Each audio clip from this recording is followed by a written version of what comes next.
Hallelujah, people of God. This is Outstanding Clergy on Lagos State chapter.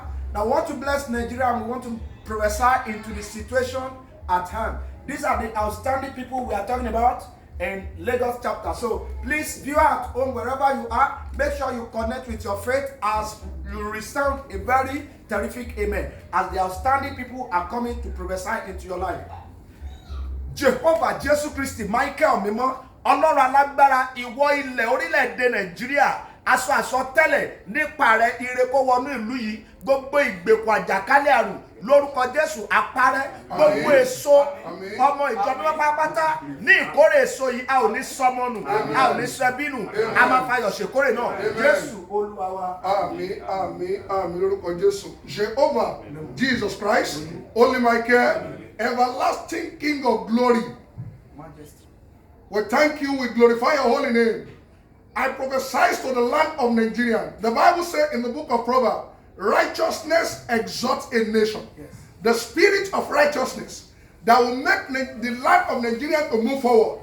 Father, bestow it upon our leader in the name of Jesus. Amen. As we are looking forward to our jubilee harvest, Father Lord Jesus, let your authority be manifest in our life and concerning the jubilee harvest in the name of Jesus. Amen. So shall it be. In Jesus' name we are praying. Amen. Amen.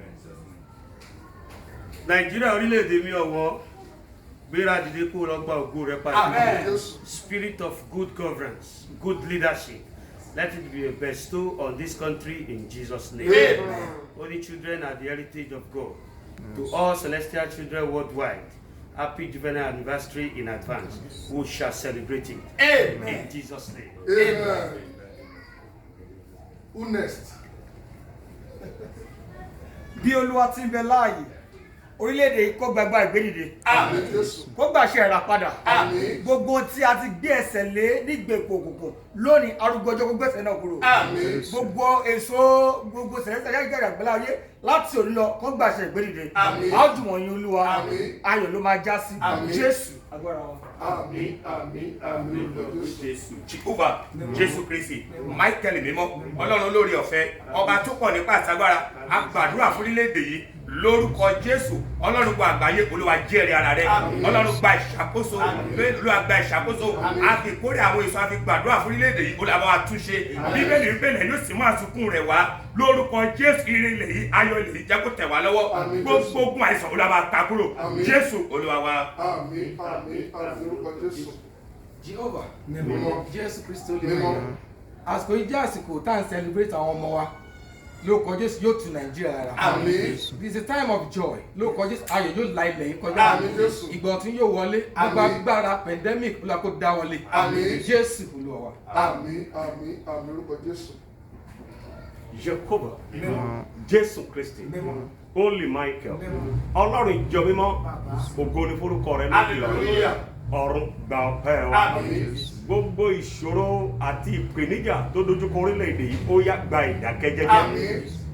Bí ìjì bá gbóhùn Jésù Kristi tó sì gba ìdákẹ́rọ́rọ́, gbogbo ìjì, àìsàn, ìpọ́njú, ìnira, ìgbóná lórílẹ̀-èdè Nàìjíríà ó yá gba ìdákẹ́jẹ́jẹ́. Àmín Jésù. Àlàáfíà Ọlọ́run kó wọ orílẹ̀-èdè yìí. Àmín Jésù. Àlàáfíà Ọlọ́run kó máa bá a gbé níjọ kankan. Àmín Jésù. Àwọn èso wa kó gba ìmúláradá. Àmín. Níwòye ọdún tó ń bọ̀, ìfàyègbà ńlá lórúkọ Jésù ọ̀run kó ṣí sílẹ̀ fún wa. Àmín. Ó ti rí bẹ́ẹ̀, Àmín. àṣẹ ti balẹ̀. Àmín. Happy juvenile harvest in advance in Jesus' name.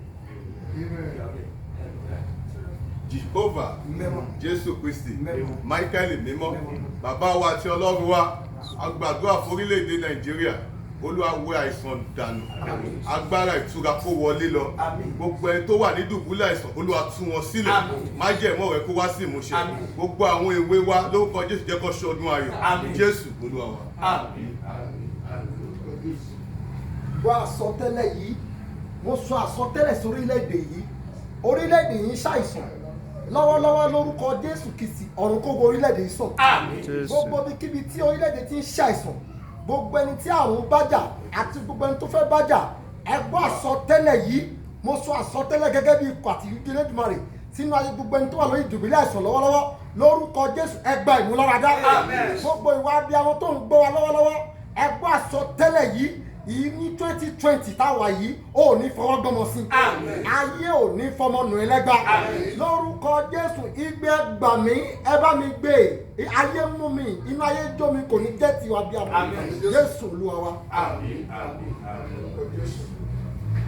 Jehovah Jésù Kristi Olú Michael olúwọlọ́rọ̀ Samuel jílẹ̀ ìwọ̀sọ́fà agbé ọ̀gá yẹn ológo gba ọpẹ́ wa gbogbo àjàkálẹ̀ àlólẹ̀ Nàìjíríà ọ̀run fòpin sí lórúkọ Jésù ọmọ Ọlọ́run Èlíjà sọ pé kò gbàṣẹ lọ́dọ̀ ẹnikẹ́ni ó ní gẹ́gẹ́ bí ọ̀rọ̀ mi ó ní kí òjò kó bẹ̀ sí máa rọ̀ ọ̀run dẹ̀ gbọ́ tiẹ̀ gẹ́gẹ́ bí ọ̀rọ̀ mi lọ́wọ́lọ́wọ́ mo pa á láṣẹ àjàkálẹ̀ kò dópin Nàìjíríà gbogbo àtúnṣílẹ̀ àlàáfíà kò jẹ́ tiwa o Jésù Olúwa wa. Lórúkọ Jésù. Outstanding clergy, living in love, peace and unity.